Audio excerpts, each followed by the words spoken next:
Okay, everybody.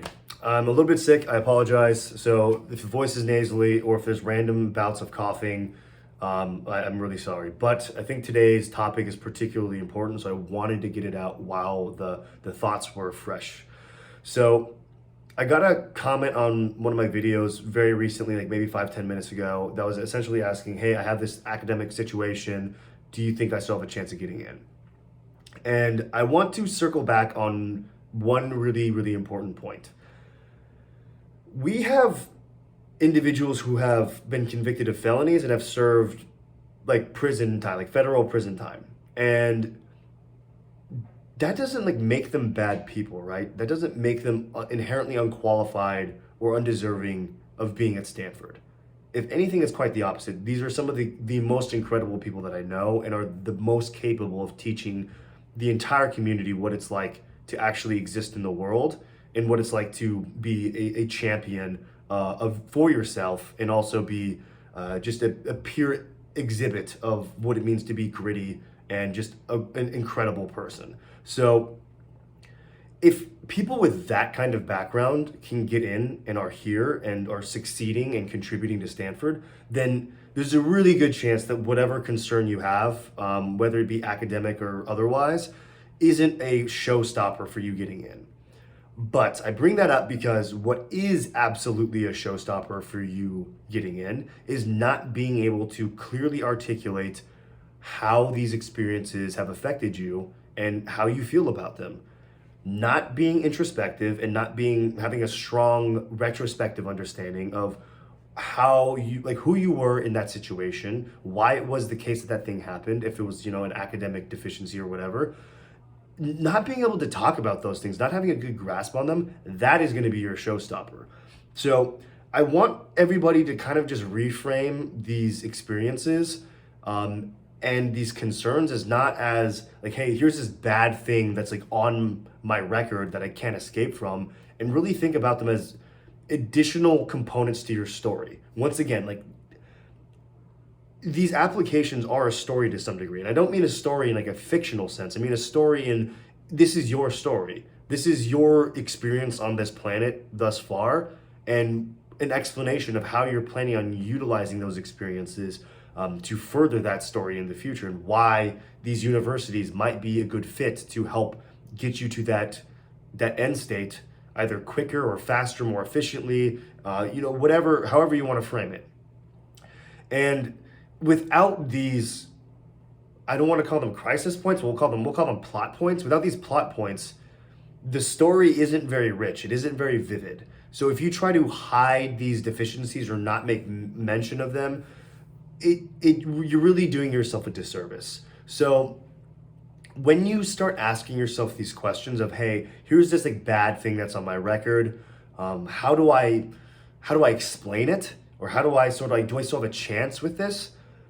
Really do yourself a favor and reframe it in the sense that you need to know, how could this be something that helps me get in? How could this be something that highlights a character trait, a positive character trait of mine? How could I use this example to show something good about me? Because a lot of the times, without these negative experiences, the picture of yourself or the story just seems flat. You just like, I mean, everybody here, I don't know if anybody here is watching, like The Last of Us, for example. It's a great HBO series based on a video game, which, obviously warms my soul as somebody who played a lot of video games growing up. And if you look at any of these episodes, you see that there are these waves of wins and losses. And it's no different for you telling your story.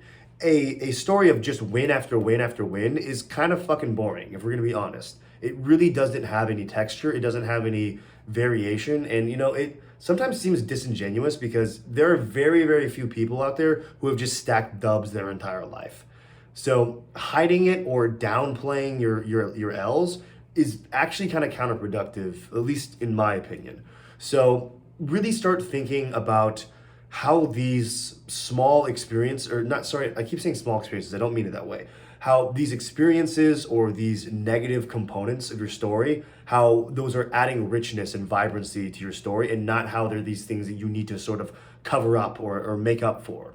because really that's what makes in my opinion, because we love this buzzword of authentic, but that's what I think really makes things authentic and engaging to read or to even be around. Like the people who write these kinds of essays, the people who have had the time and have gone through that painful experience of actually introspecting to the degree where they've come to terms with these negative experiences. They're not making excuses for them. They understand what the circumstances that led to those experiences were and can communicate these things really effectively and concisely and clearly. Those are the people who get in because of almost that skill set alone. So, and once again, that's in my opinion, in my experience of meeting people here who've, the transfers here are largely extremely self-aware, very empathetic people who understand and are willing to meet people where they're at because they understand that they too themselves at some point may have been in a situation that wasn't ideal. So that's really what I wanted to cover today is don't think about these experiences or these Mars on your record as things that will increase or decrease the likelihood of you getting in. The only thing that you should be worrying about is the stuff that's in your control. And the things that are in your control in this context, in the context of applications or whatever you're trying to do, is one, your ability and your willingness to introspect, to think about these experiences and understand and really know how they've affected you and how they've changed you positively or negatively. And then two, being able to actually communicate those things in writing or in an interview or whatever medium is being used for selection. So that is really what I wanted to cover today. I really hope that you guys can use this to reframe some of the things in your essays or reframe some of these things in whatever process you're doing, because really, we want rich and vibrant and authentic stories. We don't want manufactured, series of wins that just fall flat on their face and are actually counterproductive to your end goals. So, get in there, get dirty with your experiences and your memories. And fuck, that sounds kind of out of context. Don't clip that. But you need to do the work, and you need to really get comfortable with your story and be able to communicate it in a variety of ways and in a variety of contexts. So that's all I have for today. Just, please stop thinking about these little things that may or may not be on your record as showstoppers or things that will detract from your chances of getting in. Think of them as opportunities for you to just more authentically represent it. How to more authentically represent yourself in a way that really shows that you've thought a lot about who you are, your experiences, and how they're affecting you today, and how that's going to inevitably shape your future as you pursue higher education. So that's all.